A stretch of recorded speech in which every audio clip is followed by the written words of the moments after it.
Olá, meus queridos padawans, hoje vocês vão ter o prazer de não ver meu rosto, porque eu tô na correria aqui, então não vai dar pra ajeitar todo o meu setup, mas o importante aqui é o conteúdo, vocês não vieram aqui pra ver minha cara, certo? Eu pretendo trazer um projeto pra vocês com o uso prático de todos os códigos que a gente tá vendo, ou pelo menos boa parte deles, mas tem faltado algumas bases que são importantes pra gente poder trabalhar aqui no canal, entre eles, por exemplo, variáveis. A gente já viu bastante variáveis, mas nem sempre eu falo a diferença e os usos entre elas. Hoje eu quero dar um enfoque especial, é uma aula rapidinha, é tranquila de fazer, mas eu quero dar um enfoque especial nas variáveis numéricas, ok? Então, vamos ver um pouquinho de int, float, double e decimal. Elas são muito parecidas em alguns aspectos, mas tem diferenças que são importantes, principalmente em projetos muito grandes, ok? Certo, eu abri um projeto completamente novo aqui, desse que você cria por padrão quando inicia o NetMaui, o Visual Studio.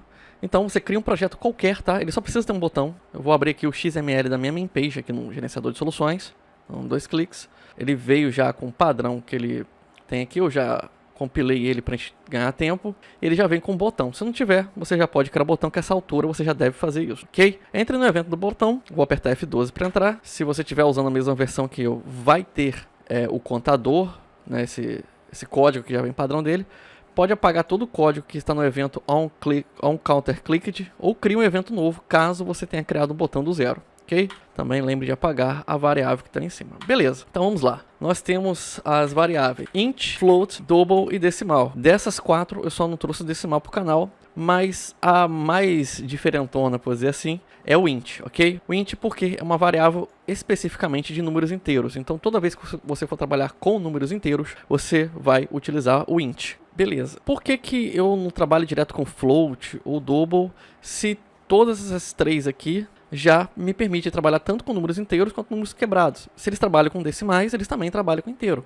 Afinal de contas, o número 1 é, na verdade, 1, e um infinito de zeros. Então, você deve estar se perguntando por quê. A resposta é uso de memória, tá? Toda vez que você cria uma variável, ela ocupa um espaço na memória do dispositivo do usuário. Então, quanto maior a precisão de uma variável, maior é o gasto de memória. Em projetos pequenos não vai fazer muita diferença, ok? Se eu usar float para tudo ou decimal para tudo, o usuário não vai sentir a diferença porque só teria uma, duas, sei lá, 6 variáveis. De repente você não vai ter problemas de uso de memória porque você não tem tantos recursos assim no seu app. Agora em projetos grandes onde você depende de muitos recursos, não só de variáveis, carregar tudo num único código faz com que o app fique mais pesado. Então vamos lá. O int ele gasta menos, porém, deixa eu criar uma variável aqui, int número. Vamos criar uma variável para a gente poder começar a testar. 10. Vamos seguir que a IA falou aqui. Certo, criar uma variável int aqui. Int só aceita números inteiros. Se eu botar vírgula aqui, que no caso teria que ser ponto, ele não vai funcionar. Certo, vamos ver isso aqui no display. Beleza, criei um display alert aqui, chamado número, e ele tem que me retornar um número inteiro. Ele vai gastar menos memória, funciona muito bem. Se eu rodar aqui agora, ele vai criar uma janelinha com o número inteiro.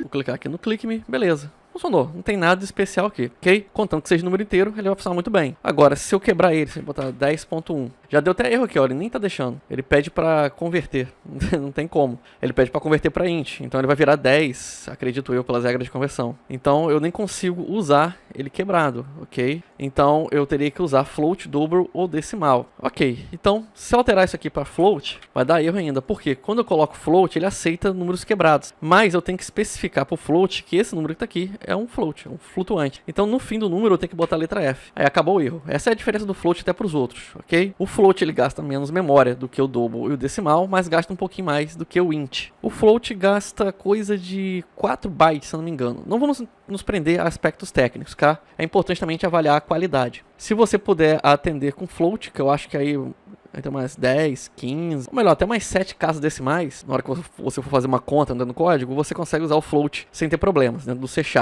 Tem gente que fala que é 10 e tal, eu não confirmei como é que funciona com o framework do NetMaui, porque na prática a gente acaba fazendo vários testes, mas o float, ele também tem menos precisão que o double. Quanto menos memória também a variável gasta, tá? Menos precisa ela é. Então, dependendo da precisão que você precisa e da quantidade de dados, você vai ter que apelar para de maior gasto. Então, se eu colocar o float aqui, eu consigo usar números quebrados. Se eu rodar o código, ele tem que me dar o 10.1 ali. E funcionou normal. Beleza, sem mistérios. Então, uma coisa muito interessante também é que se você tiver uma variável int, número inteiro 10... Opa, desculpa interromper o vídeo, mas eu preciso deixar um recado bem importante. Para o YouTube saber que esse canal tem algum valor, vocês precisam deixar seu like. É importante que você agora gaste alguns segundinhos da sua vida só para deixar um like e se inscrever no canal se ainda não fez isso. E se quiser receber nossas notificações, toca no sininho. Comente, seu comentário me ajuda demais a saber se o trabalho está chegando legal para você e até melhorar esse trabalho. E se quiser ajudar ainda mais, não deixe de clicar no valeu demais. Doar um Pix de qualquer valor também é muito válido, qualquer real já ajuda bastante a gente. E se quiser ajudar e receber recompensas, mimos, marcadores nos seus comentários, também seja membro do canal e você pode ser membro a partir de R$ 2,99. Dá uma conferida nas recompensas, você vai ajudar e se destacar aqui nos comentários, beleza? Muito obrigado, bora pro vídeo. Aí vamos supor que eu quero que o número inteiro passe a se chamar, tem o mesmo valor. Vamos supor que eu quero que o número tenha o mesmo valor que o número inteiro. O número é um float, certo? Ele aceita, ok? Float aceita int. Então, dependendo também, se você não tiver muita certeza de como esse dado vai vir, eu consigo jogar uma int dentro do float. Então o float ele funciona como um coringa, ok? Então quando você for utilizar uma variável numérica, você não sabe se você vai precisar quebrar ou não, ou se vai ser receber um int ou um outro valor, o float ele funciona como um coringa, beleza? Vou apagar aqui e vamos pro próximo. Chegamos no double. Vou só alterar aqui a minha variável. O double gasta o dobro de memória do float, ok? Ele até aceitou que é o 10.1, ele também aceita float, né? Mas não preciso colocar o F depois, ele tem essa vantagem. Só que enquanto o float gasta aproximadamente 4 bytes, o double vai gastar 8. E o decimal vai gastar 16, eu estou te adiantando, eles vão dobrando os gastos, ok? Só que eu tenho uma precisão muito maior. Ele vai aí ter uma coisa de 15, 16 casas decimais, se você for utilizar para contas de precisão. Se você digitar diretamente o valor como eu fiz aqui, ele vai ser sempre preciso porque você está digitando o valor. Na hora de fazer conta é que a diferença de variáveis vai mudar. Então se eu for fazer uma conta que envolva 15, 16 dígitos aí de comprimento, vai para o double, porque o float ele corre risco de falhar, provavelmente vai falhar. Ele vai dar um resultado, tá? Vai parecer que está funcionando, mas ele não é tão preciso. Então se eu rodar aqui, ele vai funcionar. O funcionamento vai ser igual para todos eles, tá? Só estou exibindo aqui para que você veja um exemplo prático, mas são todos números. Beleza, funcionou igual o float. O double é um float turbinado, ok? Então se eu botar aqui um número inteiro, depois chamar o float de novo, a variável número, e botar, sei lá, somar ele com o número inteiro, ele aceita. Ou se eu botar só o número inteiro. O double também aceita int, tá?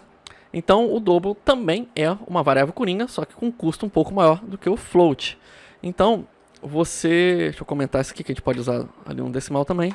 Você pode utilizar o double quando o float não for suficiente.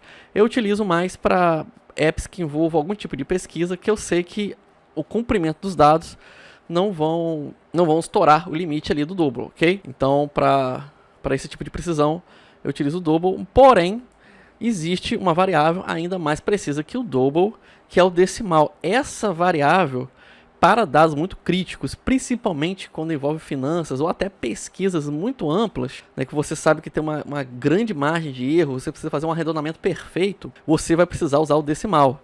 Enquanto o float gasta ali uns 4 bytes, o double uns 8, o decimal vai gastar 16. Mas você pode precisar usar o decimal em alguns casos. Para declarar o decimal é igual a todos os outros, não tem segredo, são todos variáveis. Porém, o decimal tem uma mania idêntica à do float. Você nota que eu estou usando o mesmo número quebrado que eu usei para o float e para o double, mas está dando erro. Enquanto no float eu tenho que colocar o F, no decimal eu tenho que colocar M, ok? Eu tenho que especificar para ele que ele, né, assim, tô simplificando para vocês aqui, tá? Depois vocês podem procurar as informações mais precisas, que eu não quero também que o vídeo fique maçante demais, porque a gente tá falando de número é maçante, mas você consegue esses detalhes depois na internet. De qualquer forma, para declarar um número decimal, eu preciso colocar M no final dele, quando eu faço essa declaração direta, tá? Se eu colocar declarar um valor de uma outra variável, obviamente eu não preciso fazer isso, viu? Quando eu chamo um int e eu coloco esse decimal no mesmo valor de int, ele converte automaticamente, eu não preciso botar o M, só quando eu faço a declaração direta, beleza? Deixa eu apagar aqui, o funcionamento vai ser idêntico aos outros, não tem segredo aqui, eu só quero que vocês entendam a diferença de funcionamento. Eles são muito parecidos, o resultado final é muito parecido, o usuário nem vai perceber o que aconteceu, porém, para você como programador, você precisa ficar atento ou atenta a isso, ok? Cliquei aqui, vai dar certo, não tem dúvidas disso, ok? Então, pessoal, por que eu fiz esse vídeo? Pode parecer que eu não precisaria fazer, certo? Mas muita gente não consegue entender a diferença de uso. Então, quando você precisar de precisão mesmo, extrema, você não pode ter margem para erro, principalmente arredondamentos, vai de decimal, ok? Isso geralmente é mais usado em finanças. Quando você precisar de uma boa precisão de casa, para trabalhar com uma grande quantidade de números, mas não for ultrapassar ali 16 casas decimais, 15, 16, por aí, você consegue usar o dobro de boa, tá? Se precisar ocupar pouco espaço e for trabalhar com números simples, principalmente quando a gente vai trabalhar com aqueles números quebrados, tipo 3,5, 4,2, enfim, quando você for trabalhar com números menores, com menos casas decimais, você pode usar o float. O float muitos projetos, geralmente, o float e o int são os mais utilizados. Eu utilizo mais o double, pessoalmente, por causa dos projetos que eu faço, que geralmente envolvem double. Mas a maioria das pessoas que eu vejo por aí, principalmente quem vai programar jogos, vai usar mais int e float, tá? Mas saiba que você pode também utilizar o dobro decimal. Lembrando que, seguindo a hierarquia aqui, você vai gastar mais memória, então você precisa considerar isso quando for fazer seu projeto. Você precisa de um equilíbrio entre o uso de memória e de precisão, ok? Eu sei que esse é um vídeo mais teórico, é chato, muita gente não gosta, mas como programador a gente precisa pensar criticamente também em como o nosso código vai funcionar melhor. O importante é o resultado final, não o que eu faço aqui na aula, mas o que vai funcionar no seu projeto, ok? Eu estou tentando preparar aqui um projetinho mais prático para a gente fazer juntos, então aguardo vocês na próxima aula. Peço por favor, gente, curta o vídeo, compartilhe, se inscreva no canal. Tem sido difícil monetizar no YouTube, então cada curtida que vocês dão é importante para o canal crescer. Eu já agradeço demais sua companhia. Em breve vai aparecer recomendações de vídeo para vocês ficarem mais um pouquinho comigo. Vocês não estão vendo, mas estão mandando um grande abraço para vocês aí. Meu nome é Elias Ribeiro. Até lá.